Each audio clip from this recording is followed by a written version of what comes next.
Eh bien, bonsoir mesdames. On est sur un nouveau podcast, nouveau format, nouveau décor, nouvelle façon de présenter tout ça. Je suis pas toute seule, comme vous pouvez le voir.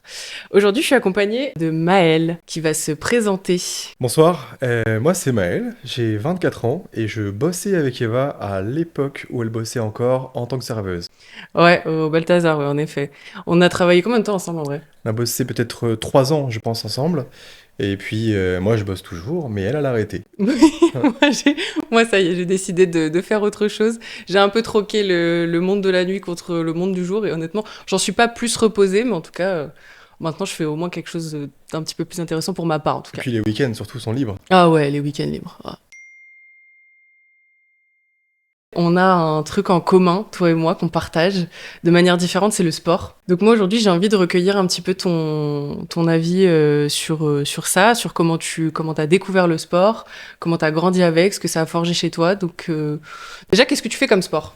Mais je fais un petit peu de musculation, à mon échelle Un petit évidemment. peu. J'ai commencé il y a quelques jours et ça passe plutôt bien, donc je continue. Non, ça fait 6 ans maintenant que je fais de la musculation et honnêtement, c'est un plaisir. C'est un plaisir et une passion et aussi une hygiène de vie maintenant qui se porte comme ça. Voilà. Et du coup comment t'as trouvé la musculation? Eh bien, je faisais du handball pendant 10 ans. 10 ans de Oh waouh. handball. Et je me suis un jour cassé le poignet. Pour l'anecdote, j'étais goal. Et puis un jour, il y a un buffle. Un buffle. Pas un homme, pas un humain, un enfant de mon âge, hein. J'avais peut-être 17 ans. Et il était très, très, très massif et musclé. Peut-être une centaine de kilos, un bon catal. Et puis il est venu dans la zone des 6 mètres, une faute. Et il a tiré. Et moi, j'ai eu le réflexe magnifique de l'arrêter avec mon bras droit. Qui m'a fracturé de 3 fractures, du coup de triple fracture, pardon, du radius. Donc du poignet. Et je me Hmm. suis dit, ben, j'en ai marre du handball, j'arrête ça. Et j'ai commencé la musculation parce que je me suis dit, ben, tiens, qu'est-ce que t'es moche. Qu'est-ce que C'est vraiment comme qu'est-ce ça que que j'ai t'es découvert. moche? Mais dès que j'ai vu dans mon miroir un jour un enfant chétif, fin, et que je trouvais pas très beau physiquement, je me suis dit, bah, je vais changer. Et à ce moment-là, j'avais le poignet pété en plus. Hmm. Donc j'ai changé et j'ai commencé la musculation. T'as jamais eu de frustration par rapport au handball d'avoir arrêté? Tu t'étais Non, arrêté à non, peu non. près où dans ton niveau? Enfin, c'était plutôt un sport de passion ou c'était un sport C'était pour des euh, performances? c'était une passion. C'était une passion, Ok. une bonne équipe aussi, une bonne entente. Je faisais ça à Sens à l'époque. Et puis, c'était un grand plaisir aussi de le faire avec mes coéquipiers. C'est un sport d'équipe et finalement, je pensais que ça allait me manquer. Et honnêtement, quand j'ai découvert la musculation, ça a été une évidence. Je pense que désormais, les sports collectifs ne sont plus faits pour moi. Et je préfère des sports comme le tennis ou la musculation, ou à la limite, pourquoi pas du crossfit un jour. Ouais. Mais c'est peut-être pas pour moi. Et je pense que la musculation restera mon premier amour. Voilà, Ok. bien plus que le handball finalement. Mais en plus, c'est vrai que souvent, les gens qui font de la muscu, enfin, j'en fais aussi. Moi, il y a aucune performance, hein, vraiment, juste c'est parce que j'ai besoin de me défouler, que j'ai absolument pas le temps de faire autre chose que ça. Mais en fait, souvent, tu vois que les gens qui font de la muscu, ils se tournent facilement vers du crossfit ou des choses comme ça quand ils ont surtout fait des sports collectifs. Tu reviens un peu à tes premiers amours. Ouais, bien Et, sûr. euh, et puis après, tu les vois, tous les gens qui ont 30 ans, en vrai, ils finissent tous par faire un marathon, un Irox, un Il y truc comme ça. En a, plus, il y a la grosse mode de l'Irox en ce il y a une moment. grosse raison derrière ça. C'est alors d'une les réseaux sociaux, beaucoup. Le fait de dire, bah voilà, regardez, je fais l'Aerox. Ils le feraient Ouais, pas s'il n'y avait pas les réseaux sociaux, ils en de feraient beaucoup ouf. moins. Comme le marathon. Le marathon, on va tous courir, donc c'est une mode, donc ça Mm. continue, ça continue. Sans les réseaux sociaux, sans les stories, sans la fame que ça a, on aurait beaucoup moins de coureurs dans les rues et on aurait beaucoup moins de marathoniens. Mais voilà, je pense que c'est aussi la continuité finalement à la musculation. On peut se dire, bah tiens, je me suis un peu lassé, ça peut être lassant pour Ouais. certaines personnes. Qu'on se dise, bah tiens, la musculation, c'est vu et revu, je vais changer de sport, qu'est-ce qui se rapproche le plus? Aerox, CrossFit, powerlifting. Mm. Mais du coup, là, tu disais qu'il y avait un aspect lassant. C'est vrai que il me semblait tout à l'heure en off que tu parlais du nombre de personnes qui allaient à la salle, qui étaient inscrites, et des personnes qui n'y vont pas, mais qui payent quand même. Ouais, chaque année, on a un grand fléau dans les salles de sport, c'est les arrivants de septembre et les arrivants de janvier. Donc en septembre, il y a la rentrée, Mm. donc nouvelle année, nouvelle vie. Les gens reviennent de vacances, les gens reviennent de sommeil, parfois dès l'école, et puis ils se disent, bah tiens, je vais changer ma vie et je vais faire de la musculation pour changer mon physique. Mm. Et puis après, ils arrêtent au bout d'un mois parce que manque de motivation, finalement, c'est peut-être pas la bonne voie, mais c'est la voie de la facilité, voilà, de faire de la musculation. Et pareil en décembre, ben, nouvelle année, Ouais, donc nouvelle nouveau mois, résolution. nouvelle vie, tiens, je vais faire un truc, qu'est-ce que je peux faire de facile? La musculation, ou Mm. alors juste du sport, du training, un peu de remise en forme. Ça dure un temps, ça dure un mois, ça dure 2 semaines. Et ensuite, c'est coupé par, tiens, bah, aujourd'hui il pleut. Bon, il fait Ouais, froid dehors. On est en janvier, oh, les jours sont longs, courts et tout. J'ai du boulot, alors que finalement, ils avaient largement le temps de le faire avant. Mais ouais. d'un coup, ils ont plus le temps. Mais du coup, tu parles de de tous ces moments en fait qui sont rythmés par, comme tu dis, des nouvelles résolutions, des objectifs particuliers, le summer body comme on connaît, Tout à fait, ouais. où tout le monde s'y met en juin en espérant qu'en juillet il se passe quelque chose. C'est malheureusement un peu plus long que ça, ouais. Ouais, voilà, en effet. Mais du coup, comment tu fais toi pour garder cette rigueur? Parce que bon, c'est quand même, enfin, on le Mm. voit en soi, tu Ouais, as une rigueur, j'essaye, hein, j'essaye. tu peux pas mentir Ouais. là-dessus. Donc comment tu fais? On a beaucoup l'aspect motivation qui va jouer au début. Mm, Donc les 2, 3 premières années, et encore, hein, je pense que la première année est la plus importante. Si tu tiens un an, tu tiendras 2 ans. Mais par contre, la première année, c'est là où tu vas décider de si tu vas continuer ou non. ouais, La motivation se perd. C'est comme ça, dans tous les sports et même dans tout ce que tu vas faire, soit une passion ou le travail ou n'importe quoi. La motivation, c'est un truc qu'il faut entretenir et elle laisse place ensuite à une discipline. Voilà. Donc d'abord, tu es motivé et ensuite, tu es discipliné. ok, Voilà. Donc quand t'es motivé, t'as des ailes, voilà, ça pousse, c'est génial, ouais. t'as envie d'y aller tout le temps. Et puis parfois, bah, comme en hiver, personnellement, moi j'ai moins envie d'aller à la salle, je me force, et c'est non plus de la motivation, mais bien de la discipline et une Ouais. rigueur. Ben non, mais clairement, en fait, les salles de sport, c'est un truc de dingue parce que c'est parfois juste un moment de retrouver des gens que tu connais. Et bon, t'en as qui oublient la séance, du coup. Ou t'as des gens, même des fois, ils sont au téléphone. Ouais, ouais, il y en a beaucoup. Après, bon, c'est pas un jugement. Chacun, en soi, on a tous des objectifs différents. On est tous là pour faire. Voilà, toi, t'as des objectifs vraiment physiques, voilà, de prise de masse, etc. Moi, c'est plus voilà, d'histoire de me maintenir un minimum. Et tu vois, je trouve ça super dur de garder une rigueur, bien que, donc, moi, j'ai fait de la natation pendant hyper longtemps, bien 12 ans. Pour autant, garder une discipline après ça a été tellement dur alors que je nageais matin et soir pendant longtemps. Bon, que les soirs pendant plusieurs années, après matin et soir quand j'ai un petit peu évolué dans mon niveau. Tu vois, moi, si j'ai pas quelqu'un avec moi qui me dit là tu fais, là tu nages, Mm. bah moi j'avoue que c'est terrible à ce niveau-là. Mais donc toi, t'as jamais fait avec coach? Jamais de coach, pas une seule fois. Je pense que j'ai été beaucoup porté par la musculation, par la motivation, pardon, Ouais. au début. J'avais pas besoin d'une autre motivation que celle de devenir meilleur, de Mm. devenir plus beau aussi, ça jouait beaucoup. Mais pourtant, je me suis dit, je veux être meilleur. C'était ancré en moi. Devais être Ouais. meilleur. Je devais faire plus que ça. Je devais faire plus que ce que j'avais déjà. Et la musculation, c'est devenu une évidence au moment où j'ai commencé. Je sais que c'est pas dans mes idées de devenir coach, ni de Ok. Pourtant, on je, pourrait croire. je peux aider des gens avec plaisir et Oui. ça arrivera peut-être un jour, mais dans l'instant Mm. T, c'est pas mon objectif de devenir coach et c'est Ok. pas une chose que j'aime faire. Je peux accompagner quelqu'un pendant une séance, mais pas pendant 10 séances. Voilà, c'est pas Ouais. mon truc. Donc non, jamais de coach. Par contre, je comprends et je pense que c'est une bonne chose d'avoir un coach au début. Ou alors justement quand la motivation vient à se perdre. Ouais, c'est Ça peut être ça. utile. Bah moi c'est exactement dans ce cas-là qu'à un moment j'ai fini par prendre quelqu'un pendant 4 5 mois. Et en fait pendant ces 4 5 mois, bah déjà j'ai vraiment vu une différence. Parce Oui, bien sûr. que, alors bon, pour autant je sors de STAPS, donc j'ai un minimum de connaissances quand même. J'ai une petite licence qui me permet d'être un minimum légitime sur ce que je raconte. Néanmoins on m'apprend pas à être motivé à venir tous les jours. Et en fait à un moment je commençais tellement à me dire mais tout ce que je fais c'est hyper répétitif, j'ai des douleurs et je sais pas forcément comment faire pour pallier à ça. Et franchement, elle m'a bien aidé là-dedans. Donc ouais, moi, c'est vrai que dans ce cas-là, ça a vraiment été pour me redonner un élan de motivation. Alors, tu vois, moi, chez moi, ça fait vraiment ce truc de me dire, mais purée, je ne peux pas faire de sport. Hmm, Mon corps, à un moment, il en peut plus. Et c'est surtout ma tête qui arrive pas à extérioriser tout ce qu'elle engendre. Et tu vois, bien ça fait sûr. des soirs où je finis par aller courir. Et genre, moi qui ne cours Hmm. jamais, tous les nageurs savent, ceux qui m'écoutent et qui sont nageurs, vous savez, on n'est pas bon sur la Terre. Parlez-moi que de poussée d'Archimède, me parlez pas de gravité, je suis vraiment mauvaise avec ça. Mais oui, je finis par courir et faire des temps de ouf, parce que c'est ma tête qui court un peu. Bien sûr. Donc t'es pas sans savoir que du coup, la plupart de mes autres podcasts sont plutôt tournés vers l'aspect relationnel. Mhm. Alors pas forcément amoureuse comme ça a été vu plusieurs fois. Toi, à la salle, souvent quand je te vois, parce que du coup on va dans la même salle, tu checkes tout le monde, t'as des copains partout. Ouais. Genre comment, pour un sport qui est aussi individuel de base, comment on devient copain avec son voisin? Mais si tu veux, il y a l'aspect régulier. En fait, tu vas croiser des gens régulièrement aux mêmes horaires que toi Ouais. et tu vas leur parler. Tu vas te dire, bah tiens, ce type-là, je l'ai vu une fois, très bien, super, 2 fois, 10 fois, 100 fois. Mhm. Et au bout de la 50e fois, tu vas quand même te dire, ah tiens, on se voit tout le temps. Et si au moins on se faisait un petit hochement de tête? Entre Mm. hommes, c'est comme ça que ça se passe. Un hochement de tête, puis ensuite, bon, on s'est vu plusieurs fois. Allez, viens, on serre la main. On serre la main. Comment tu t'appelles? Au bout de 100 fois, tu retiens son prénom et ça devient ton ami. Voilà. Ouais. Et petit à petit, bah, son ami a un ami, qui a un ami, qui a un ami, qui a un ami, et tu deviens ami avec toute la salle. Ou alors, encore une fois, si j'ai du respect pour eux. Il y a des gens qui vont être gros, clairement, obèses, et qui vont venir plusieurs mois de suite à la salle. Et je respecte beaucoup ça, notamment parce que c'est un effort considérable quand tu es en surpoids, Mm. de se dire, j'ai le regard des autres sur moi. Je vais venir à la salle, je vais me motiver. Et je pense que c'est aussi à nous, les gens réguliers de la salle, les gens musclés qu'on voit souvent, on va dire, je m'inclus dedans parce que je pense l'être, et ben de les motiver en leur disant bonjour, en leur disant, ben, bien joué ce que tu fais, c'est super. Ouais. Franchement, je vois que tu es régulier et c'est une bonne chose. Bon courage. Ces petits mots-là, pas besoin d'en faire beaucoup plus, mais au moins juste de les motiver à se dire, bah, eux, ils m'ont remarqué et ils voient mes efforts. Parce qu'on voit vos efforts et c'est une bonne chose.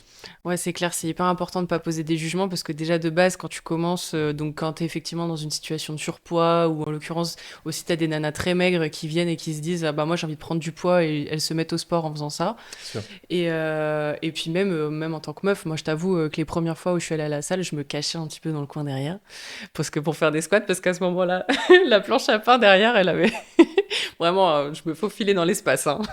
Et donc, t'étais un peu obligée en tant que meuf d'avoir un peu honte, on sait pas pourquoi, parce que c'est quand même Mm. un milieu qui est essentiellement masculin. Enfin, il y a beaucoup de mecs, même si en vrai ça s'équilibre avec le temps, il y a quand même beaucoup de mecs. Et donc, ouais, j'avais un peu cette sensation de devoir se cacher. Donc, c'est bien que t'en parles, que tu dises vraiment, faut pas poser de jugement. De toute façon, on commence tous quelque part.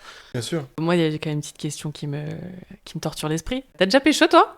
À la salle? Jamais. À la salle, Jamais? alors moi, tu sais, je pense, mais je parle pas aux femmes à la salle. Oui. C'est, Ah oui. alors c'est bizarre, mais c'est pas du tout sexiste, au contraire. C'est juste que j'estime que c'est pas l'endroit pour parler aux femmes.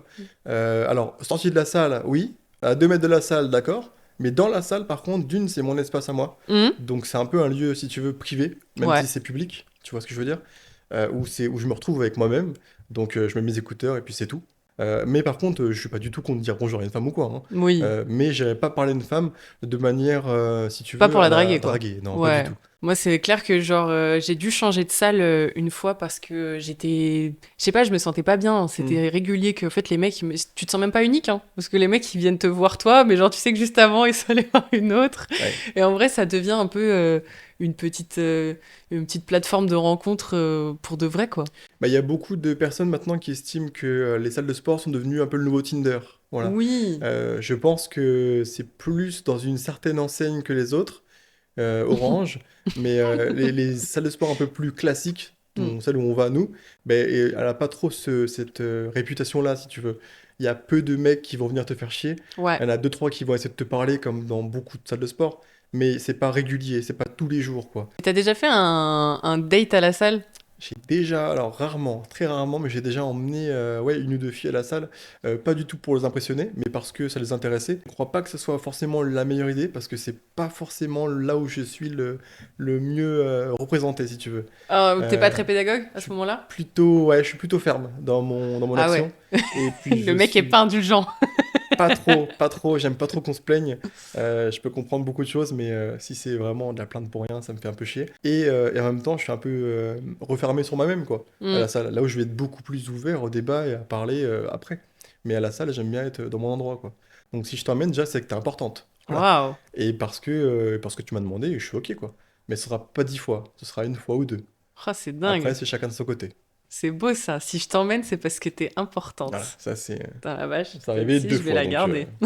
Ouais, il y en avait deux importantes. pas trop C'était important. c'était deux personnes différentes ou c'était la même? C'était deux personnes différentes Ok. et je regrette pas de les avoir emmenées. Ouais, Pas bah du oui, tout. bah bien sûr que oui. Moi, j'ai fait un truc un peu particulier, c'est qu'en fait, il y avait un gars que tu connais, que j'aimais bien à ce moment-là. En fait, on faisait des séances ensemble, mais à chaque fois, les séances qu'on faisait, alors c'était hyper drôle parce qu'on les faisait ensemble et que ce moment, pour moi, il était trop bien. Simplement, c'était pas du tout une séance qui moi, me faisait progresser, qui me convenait sur le principe. Ça me Mm. convenait juste parce qu'on était tous les deux et que c'était vraiment genre ludique et qu'à ce moment-là, je le laissais un petit peu m'apprendre des trucs. Vous avez toutes fait, les filles, hein, ce truc de je te laisse ouvrir le pot de confiture alors qu'on peut très bien l'ouvrir, hein. Mais à la salle, c'était pareil. Je le laissais m'apprendre un petit peu des choses que je savais déjà, mais parce que ça lui faisait du bien. Et moi, je m'en fichais. Et si tu veux, ce que je faisais, c'est que je faisais ma séance le matin. Comme ça, j'avais fait ma vraie séance. Et le soir, je revenais avec lui parce que, bah, comme ça, il était content, quoi. Oui, oui, voilà. Il avait son moment avec toi, toi t'avais son moment avec Ouais. lui, mais c'était pas... Non, voilà. Mais Voilà. c'était très marrant. C'était du bonus. Oui, de ouf. Ça te Voilà. vexerait, toi, qu'une meuf fasse ça avec toi? Non, non, non, bah, ça me vexerait pas, déjà parce que je l'emmènerais pas aussi souvent que ça. Je pense que c'est encore une fois pas l'endroit pour, mais non, ça me vexerait pas. Après tout, on a des objectifs différents, je pense aussi. Ouais. Puis peut-être que lui, il avait des séances adaptées à lui, mais Mm. qui s'adaptent pas du tout à toi. Et tu connais des gens qui se sont rencontrés à la salle et qui ont vécu une histoire plus ou moins longue, peut-être même qu'ils la continuent encore aujourd'hui? Ah, tout à fait, ouais. J'en connais deux, trois. Alors sur les trois, il y en a deux qui sont coachs, donc bizarrement, Forcément, ouais, ça ça aide un rassemble. petit peu. Après, eux, c'est différent, c'est leur endroit de travail aussi, Ouais. parce que tu peux aussi rencontrer des femmes au travail. Sauf que quand tu travailles en salle de sport, ben, c'est normal que tu rencontres peut-être ta copine en salle de sport. Mm. Et un autre, bah écoute, c'est un bon ami. Et lui, il l'a rencontré à la salle de sport, et puis ils ont parlé. Et au bout de peut-être un an, carrément, hein, Mm. ils ont conclu et ils sont devenus amoureux depuis 3 ans maintenant. Ça dure, sans souci. Waouh. Voilà. Au moins, ils ont eu le temps de se connaître Ça, petit à c'est petit. canon. Voilà. C'est important pour toi de partager la même passion que la personne avec qui tu partages ta vie? Pas du tout. Honnêtement, je pense qu'on peut avoir des passions totalement différentes. Mm. J'aime beaucoup les passions artistiques. Je suis démuni. Alors que bah, moi, soulever des gros poids, c'est pas forcément très Ouais. artistique, quoi. On est plus sur du caillou-caillou Oui. que du Mozart, quoi. Mais je pense pas que, non, une personne qui fasse pas de musculation ne me gêne pas. Non, ça me gêne pas du tout. C'est pas Si. important pour toi que la personne avec qui tu vis, elle fasse du sport en général? Du sport, si. Du sport, si. Je pense que c'est important parce que j'ai des attentes envers moi Ouais. et je les attends pas forcément de si grande importance envers elle. Mais par contre, j'ai quand même envie qu'elle prenne soin d'elle. Ok. Voilà.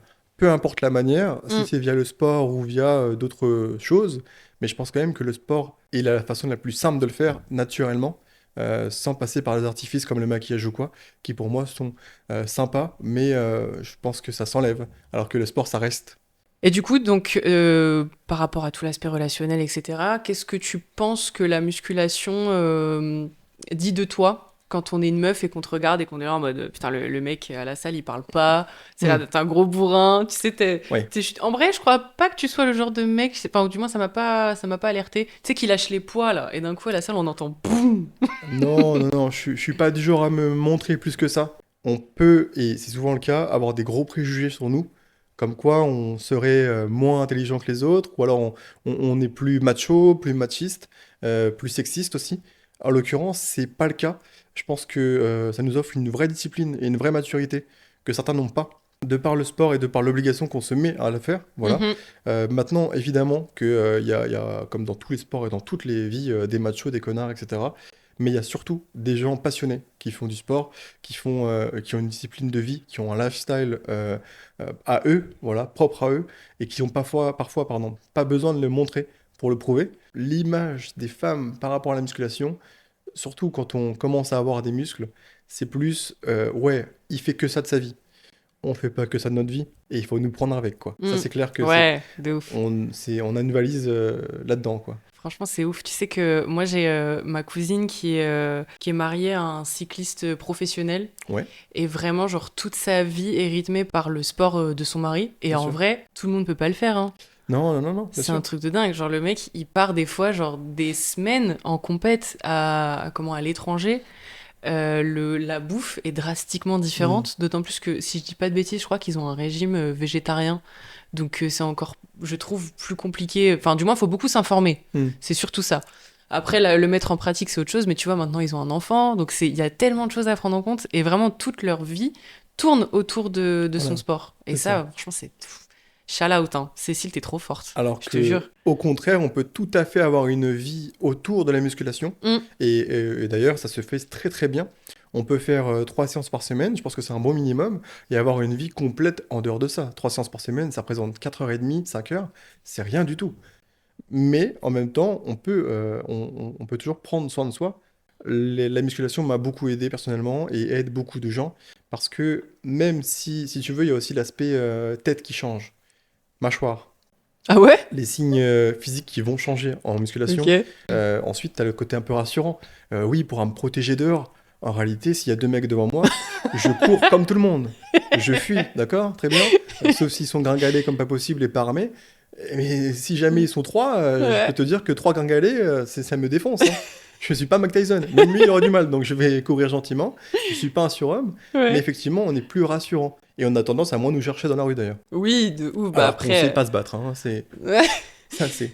Non, mais oui, mais forcément, au premier abord, enfin, vous faites peur, on s'entend. Hmm. Enfin, vous avez une force physique qui fait qu'on se dit, bah celui-là, on va pas le fâcher, quoi. C'est intéressant que tu dis ça, parce que donc t'as toutes ces filles qui sont assez, voilà, ça les attire, un corps assez athlétique, et puis t'as toutes celles qui sont en mode, mais, waouh, il est trop musclé. On t'a jamais Hmm. dit ça? Toi, non, t'es trop musclé, On j'ai m'a pas envie. déjà dit c'est trop, c'est moche. J'ai envie de te dire, écoute, ça te plaît pas, tant pis, tant mieux. Bah oui, il en faut C'est pour un tout le peu monde. comme, voilà, moi j'aime les femmes qui prennent soin d'elles, les femmes qui se laissent aller, ça m'intéresse pas. Bah, c'est un avis qui peut s'entendre aussi, tu vois. Hmm.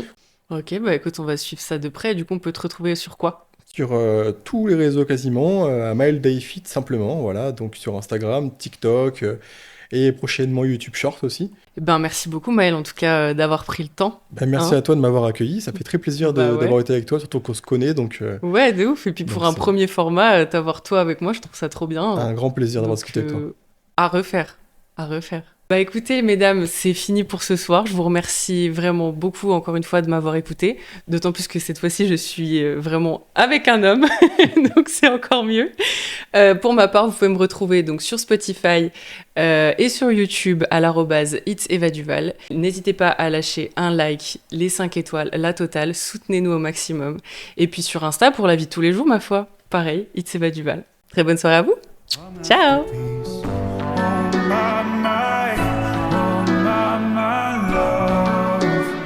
I take one look at you, you're taking me out of the ordinary. I want you laying me down to